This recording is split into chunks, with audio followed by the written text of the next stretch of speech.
Sosok polisi diduga nikahi adik kandung istri sebut berawal dari curhat.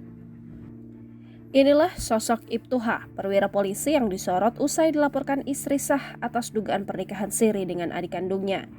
H memiliki pangkat Inspektur Polisi 1 atau Ibtu yang posisinya di atas Inspektur Polisi 2 di bawah Ajun Komisaris Polisi.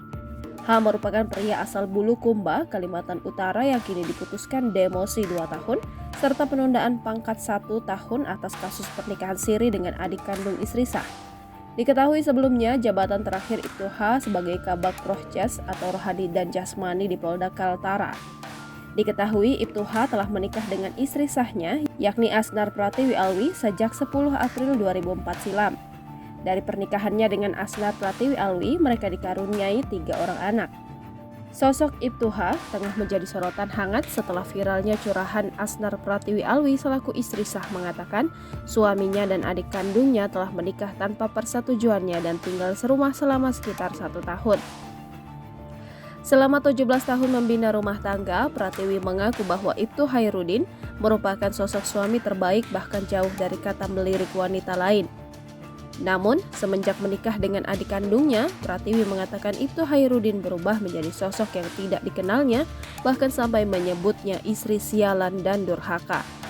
Sementara itu adanya bukti pemalsuan data yang digunakan Ibtu H saat menikahi adik iparnya Nirmalasari Alwi. Ibtu H juga diduga melakukan pemalsuan data mengaku hanya seorang wira swasta dan mengaku telah berpisah dari Pratiwi sejak 2016. Peristiwa itu terjadi di Bulukumba, Kalimantan Utara. Sementara hasil putusan sidang kode etik, Ibtu H tidak dipecat dan masih aktif sebagai perwira Polri. Pengakuan tersebut diungkap Pratiwi saat berbincang dengan Uya Kuya dalam podcast kanal YouTube-nya pada Jumat 16 Desember 2022. Pratiwi telah melaporkan suaminya bernama Ibtu H kepada pihak Polri dan Kapolda Kalimantan Utara hingga meminta keadilan kepada Presiden Joko Widodo sejak 2021 lalu.